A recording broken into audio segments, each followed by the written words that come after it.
Assalamualaikum warahmatullahi wabarakatuh. Kami dari kelompok 4, Akman B, akan mempresentasikan analisis kasus akuntansi manajerial pada laporan keuangan Papoyu.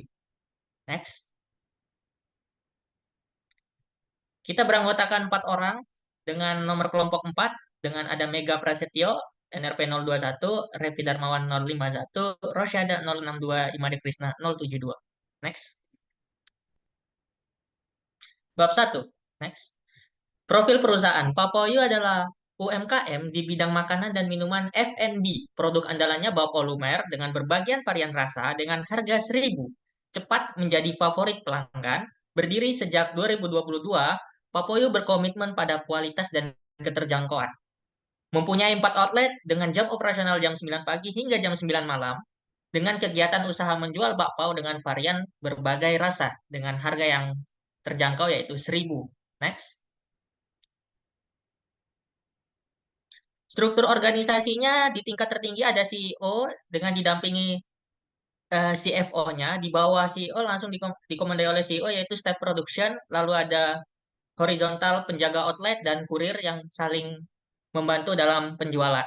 Visinya menjadi pilihan utama pelanggan untuk makanan ringan yang berkualitas tinggi dan terjangkau di Indonesia. Misinya menyediakan produk yang berkualitas tinggi dengan harga yang terjangkau, memberikan pelayanan yang ramah dan cepat kepada setiap pelanggan, terus berinovasi dalam mengembangkan produk baru yang sesuai dengan selera pasar. Our superiority-nya berupa high quality product and consistency, affordability, ready to eat, innovation, and service. Next. Bab 2. Next. Di sini kita tampilkan deskripsi data keuangan. Penelitian ini menggunakan data dari laporan keuangan Papoyu bulan Desember 2023 hingga bulan Mei 2024, yaitu selama satu semester selama 6 bulan. Laporan tersebut mencakup laporan keuangan perusahaan secara keseluruhan. Nah, berikut adalah rincian data keuangan Papoyu berdasarkan laporan keuangan yang disediakan. Bisa kita lihat di layar. Di sini ada akun-akun total COGS, gross profit, total income, share distribution, hingga net profit. Next. Di sini juga kita tampilkan biaya produksinya. Biaya produksi Papoyu mencakup tenaga kerja, kemasan, utilitas, sewa peralatan dan perlengkapan, perjalanan bisnis, biaya dan lain-lain, serta pemasaran. Tenaga kerja menyumbang 89% dari total biaya operasional pada bulan Januari, merupakan komponen biaya terbesar. Pengendalian biaya produksi yang paling efektif dan penting untuk menjaga keuntungan yang sehat. Kita bisa lihat di sini ada COGS-nya, expense detail dari hal biaya-biaya operasional seperti kemasan, utilitas, rem, hingga lain-lain. Di sini bisa kita tampilkan dari bulan Desember hingga bulan Mei, total operation expense di angka rata-rata 14 juta. Next. Lalu di sini ada volume penjualan, yang mana ini adalah indikator utama kinerja Papoyu dengan pendapatan tinggi pada bulan Januari dan Februari. Data menunjukkan fluktuasi penjualan bulanan dan dampaknya pada profitabilitas. Nah, strategi pemasaran dan pengelolaan biaya yang efektif ini juga diperlukan untuk mempertahankan dan meningkatkan penjualan serta profitabilitas. Bisa kita lihat di gambar 2.3 adalah volume penjualan dalam jutaan rupiah. Di Desember yaitu mempunyai sales revenue sebesar 65 juta, Januari 71 juta, Februari 65 juta, Maret 50 juta dikarenakan bulan puasa mengalami penurunan. Lalu mulai merangkak naik lagi April ke Mei dikarenakan udah masuk waktunya season sekolah. Lalu income detailsnya total unit terjual di gambar 2.4. Next. Untuk laba usahanya di sini adalah perbedaan antara pendapatan dan biaya operasional yang dikeluarkan oleh perusahaan. Jika pendapatan perusahaan melebihi biaya operasional, perusahaan akan memperoleh laba. Sebaliknya, jika biaya operasionalnya lebih besar daripada pendapatan, perusahaan akan mengalami kerugian. Kita bisa lihat di database profit and loss statement di sini yang telah kita buat bersama, ditampilkan akun-akun expense detail and total sales revenue dan periode Desember hingga bulan Mei selama satu semester didapatkan net profit sebesar 29 juta, 35 juta, 28 juta, 22 juta, 18 juta hingga 23 juta. Di sini bisa kita lihat detail-detail dari expense serta revenue-nya. Next. Baik, selanjutnya masuk ke bab 3. Dan berikut merupakan perhitungan harga pokok penjualan dari Papawio sendiri, di mana untuk harga pokok penjualan ini mengalami penurunan pada bulan April, dan hal ini dipengaruhi oleh karena adanya bulan Maret dan juga April di bulan Ramadan ini sekolah libur libur berjualan dan juga dua outlet yang biasanya buka secara offline ini hanya buka selama setengah hari saja. Sehingga biasanya yang mana laba bersih mengalami peningkatan, namun pada hal ini mengalami penurunan. Namun sedangkan pada bulan Desember dapat dilihat untuk pendapatannya sendiri terbanyak yaitu 21 juta. Hal ini mengalami peningkatan harga pokok penjualan yang juga mengakibatkan adanya sedikit penurunan laba bersih dari perusahaan. Oke, selanjutnya yaitu mengenai analisis biaya, volume, dan juga laba dari contribution margin Papawio. Eh, Dapat dilihat untuk di pendapatan dari Desember sendiri yaitu 65 juta, Januari 71 juta sekian, Februari 65 juta sekian, Maret 50 juta sekian, April 45 juta sekian, dan juga Mei 55 juta sekian. Dan juga berikut beberapa nama akun yang akan kita gunakan untuk perhitungan dari contribution margin sendiri. Untuk rumusnya sendiri yaitu uh, contribution margin total sama dengan pendapatan penjualan dikurangi biaya variabel. Dan untuk CMR-nya sendiri, satu dikurangi biaya variabel dan juga dibagi penjualan. Nah, berdasarkan perhitungan di atas, maka dapat dihasilkan dari perhitungan ini. Untuk contribution margin totalnya sendiri untuk di Desember ada 43 juta 49 rupiah, ada Januari 49 rupiah, Februari, Maret, April seperti yang tertera dan juga totalnya sejumlah 239 juta 726.535 rupiah.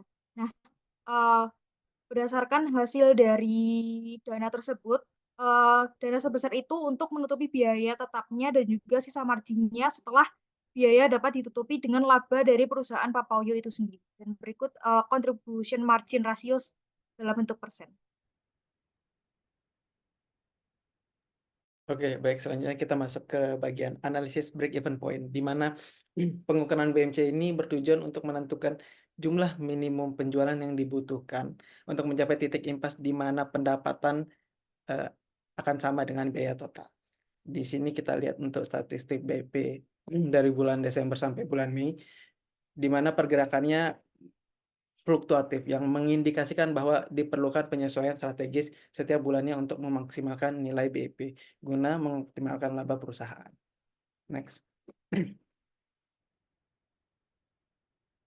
Selanjutnya ada margin of safety yang mengukur seberapa jauh penjualan aktual perusahaan melebihi titik impas, di mana ini memberikan perlindungan terhadap fluktuasi penjualan atau biaya. Dari perhitungan MOS di atas, untuk periode Desember hingga Mei ini menunjukkan bahwa perusahaan memiliki bantalan yang cukup untuk menghadapi penurunan penjualan dan telah memenuhi titik aman margin.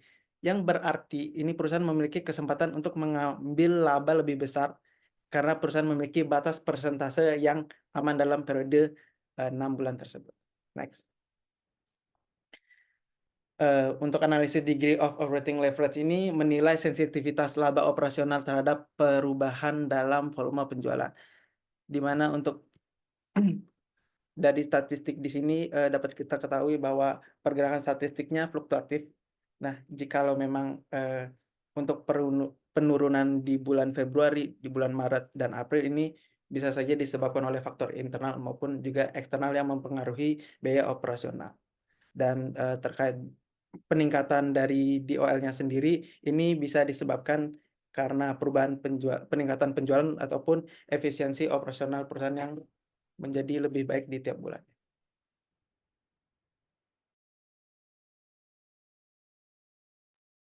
Oke, selanjutnya kita melakukan analisis target laba di mana rumus analisis target laba ini adalah biaya tetap ditambah dengan target laba dan dibagi oleh contribution margin ratio yang sudah dihitung sebelumnya. Nah, untuk Papawio sendiri di bisnisnya menetapkan target labanya per bulan naik sebesar 40%. Nah, setelah dihitung sama mulai dari bulan Desember hingga Mei, target penjualan yang dianggarkan itu dapat dilihat di tabel yang sebelah kanan, paling kanan. Dan untuk yang tengah ini merupakan penjualan yang dihasilkan oleh Papayu di bulan tersebut. Bisa dilihat Papayu ini sudah melebihi target laba yang ditetapkan di bulan tersebut. Next. Tentunya kita melakukan analisis sensitivitas, di mana analisis ini tuh metode bagaimana jika yang mengevaluasi bagaimana perubahan asumsi-asumsi yang berdampak pada laba perusahaan. Di sini kami menggunakan dua alternatif. Yang pertama itu bagaimana jika Papayu itu menurunkan harga jual sebanyak 5% dan volume penjualan meningkat 20% disertai dengan naiknya biaya variabel sebesar 5% dan biaya tetap 8%. Lalu untuk alternatif kedua yaitu harga jual yang dinaikkan 8%, volume penjualan tetap dan juga variabel tetap biaya variabel tetap itu juga meningkat 5%. Nah, di sini bisa dilihat untuk alternatif 1 dan 2 itu lebih tinggi dibandingkan dengan laba yang didapatkan per bulannya. Dengan alternatif 2 itu lebih menguntungkan daripada alternatif 1. Nah, jadi Papoyo mungkin bisa menggunakan alternatif 2 ini untuk mempertahankan harga jual yang lebih tinggi yang bisa menjadi strategi berkelanjutan. Karena tidak bergantung pada peningkatan volume penjualan yang besar untuk mencapai keuntungan yang lebih tinggi. Next. Nah, berikut merupakan ringkasan tabel perhitungan yang telah dilakukan sebelumnya hingga sampai DOL. Seperti ini. Next.